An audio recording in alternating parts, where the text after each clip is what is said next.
Hello everybody and welcome back to Fujitsu Blitz, and we finally got there. We're at number 1, the worst tank ever made or considered in World War II, and we've been on a bit of a journey to get this far. Now tanks come in all shapes and sizes. We've seen the heaviest combat vehicle ever to roll out in World War II, which was number 5, the Jagdtiger. We've seen the multi-turreted monstrosity that was the T-35 that the Russians developed at number 4.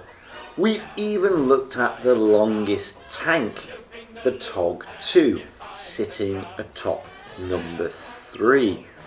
They all have things in common: heaviest, multi-turreted, longest.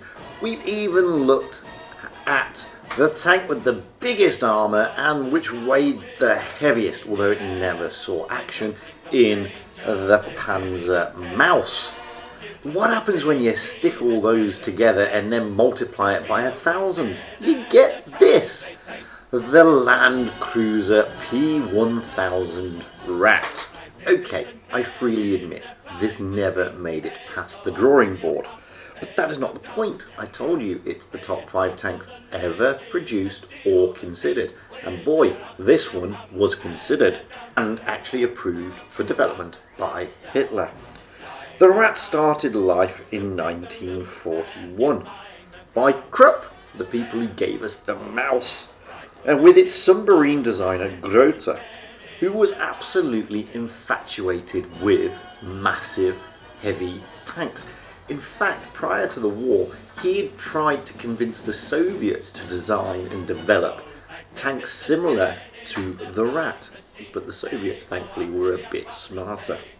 The proposal itself was to have a chassis or hull large enough to carry a Scharnhorst class battleship's main armament. In fact, the armament they were going to use was the turret from the battleship Gneisenau, which had 3 whopping 280mm C-34 guns. Although they realised that it was a little bit heavy, so they decided to take 1 gun out and just to have 2 guns instead.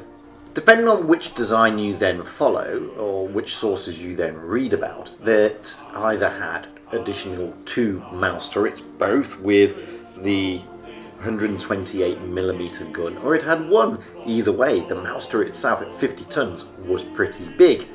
Additionally, they also had 8 20mm flak 36s, which is quite a lot of guns. I mean, 8 of these things. Finally, they had 2 15mm machine guns, like this type, which were used by German aircraft, actually Messerschmitts. Armament-wise, it was pretty formidable. Armour for this thing was around 380mm. I mean, it's just huge. Hence the reason why it was coming in at 1,000 tons. The drivetrain to propel this beast, well, again, it depends which design you look at. It was either 2 MAN diesel engines, the type used on U-boats, which churned out a whopping 8,400 horsepower each, churning out almost 17,000 horsepower.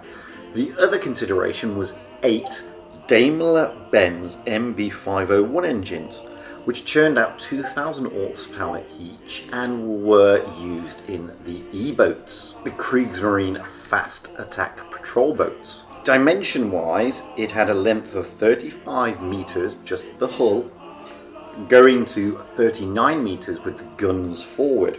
It was 14 meters wide and 11 meters high. Some accounts say it had a crew of 20, although others say it had a crew of upwards of 40. Probably the most ridiculous tank ever conceived. With its massive weight and huge dimensions, this thing would have been completely impractical. It wouldn't be able to move anywhere in real terms. It couldn't go over bridges. It would probably sink into the ground.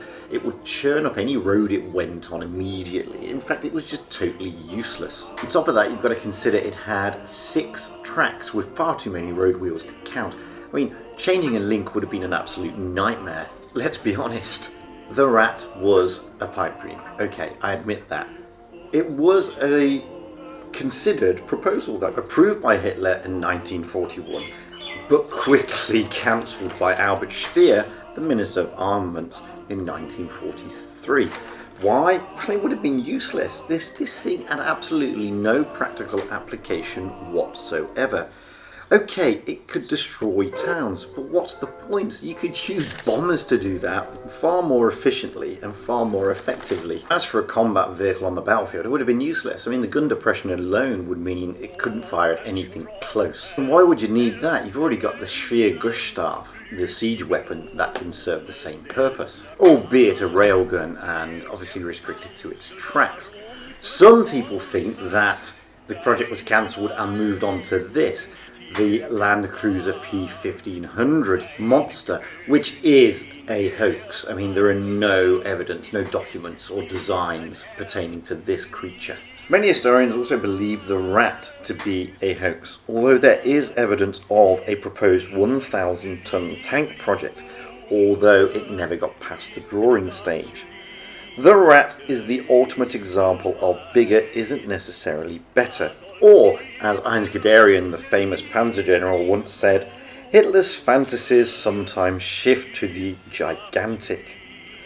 The Rat, an interesting concept that it may be, thankfully never made it off the drawing board, but it does make appearances in the game Sniper Elite on the PlayStation, and can be found in many of a modeller's collection. Although both are utter conjecture because nobody really knows what this thing would have actually looked like. I've been Fujit. That has been my take on the top 5 worst tanks ever made or even considered during World War II. By all means comment and everything below. And if you haven't yet, please press subscribe. Lovely thing to do, puts a smile on my face, costs you nothing after all. As per usual, I want to give a big shout out to my Patreons who, without their support, videos like this would be much harder to make. We will be back with more videos soon. The next one in the list is Vasily Zaitsev, the sniper's true story. So, until the next time, stay safe and hope to see you all again soon.